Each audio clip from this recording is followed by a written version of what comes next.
Hello, how are you doing today? My name is Mary and this is Happily Ever Esch. Today I'm going to be sharing a Friday Reads with you guys. It's been a while since I posted a video. Like I said, I was taking a little break in June but was ready to kind of hop back into the whole making video things and thought, what better way than a Friday Reads? So happy Friday, happy Juneteenth if you're watching this on the day that I post it. I hope that you've been able to celebrate this day of liberation, in particular liberation of Black individuals in America.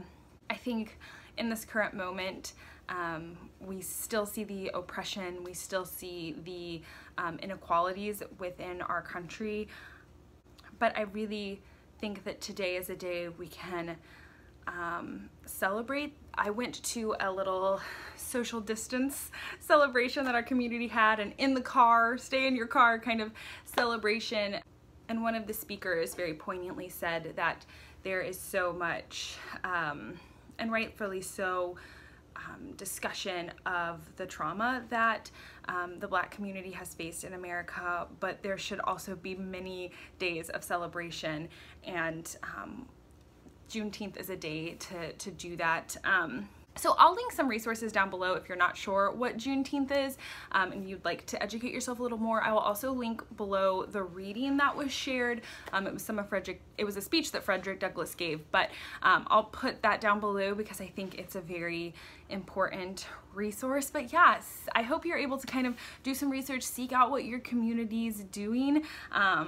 If you don't get to celebrate today, maybe next year, and I'm sure it would be easier next year too with some of the restrictions lifted. But yeah, I think it's so important to celebrate too, and was just really struck by those words at the celebration that I was able to attend. So happy Juneteenth, happy Friday. I hope you're well, and I hope you're finding a way to celebrate in some way today. All right, let's hop on into the books. First are the two books that I finished this week. I will just chat very shortly about them. The first one being What We Lose by Zinzi Clemens. This is a novel, very short little guy, written in vignettes. This really looks at grief of losing a parent. It also looks at Black identity, and in particular in America, but not just in America. This also has a connection to South Africa, as the main character's mother is South African, and kind of comparing the two ways that race is looked at. This definitely deals with colorism, the way that our main character is perceived by others, the way she perceives others, how her experience shapes that, but also how her experience is shaped by the way others perceive her. Overall, I had very mixed feelings about this. While I was reading it, there was this like uneasy feeling, and I almost think that that was intentional because our main character is going through so much grief, and grief is not an easy or comfortable feeling. I read a review that said, like, instead of wanting to get closer, she wanted to draw away, and I very much felt like that. But the more that and so I didn't enjoy the reading experience of it, but the more I sit away from it, the more I think that it could be intentional because of how uneasy the grieving process can be. So in a way, I find that an interesting choice, but again, it's not a book that I was like, I connected with it, I loved it, but I also haven't gone through the type of grief that our main character is going through, and so I think that there was a disconnect of like relatability for me there. I can tell like that it was well written. It was a very easy like prose to fall into, except some passages would just be like way off in left field, and I didn't feel like they really connected. So there was some disjointedness in the vignettes. I would have liked to kind of understand why some of the vignettes were in there. They didn't seem to serve the story line, but I do think if you kind of look at the big picture, they're all dealing with grief in some way, whether that's grief from like a dying loved one, grief from leaving your home. In particular, the mother leaves her country and comes to America, grief of losing a child, a wife. It's very much it's at the crux of this book. So I have very conflicted feelings about this. I think I ended up giving it a 3 stars on Goodreads. I just couldn't decide where I really fell, so I just kind of put myself in the middle. This was just It was just a really interesting experience. I'm very glad I read it. And like I said, I didn't enjoy the reading experience, but the longer I sit from it, the more I like warm up to it, I guess, if that makes sense. Yeah, I'll be interested to see kind of long term how this sits. Another reason why I think that this was so hard for me to pinpoint my feelings is because the vignettes are so different and they deal with such different topics. And there was like a topic where I'd be like, oh yeah, like I'm so, like what you're saying, yes, I'm so there. And then like some other things where I was like, I don't really get the point of this. So I think maybe the vignette style led to some disconnect because they were so different in like what they were discussing. I don't know. The jury's still out on that one. I just not quite sure how I feel. I'm glad that I read it. It was on my shelf, and I'm glad to have consumed the work. So next was my audiobook that I finished this week, and that's Burnt Toast Makes You Sing Good, a memoir with recipes from an American family by Kathleen Flynn. This is just utter comfort read for me. It's almost told in like short stories of her life with her family. It has this nostalgic 60s, 70s vintage vibe.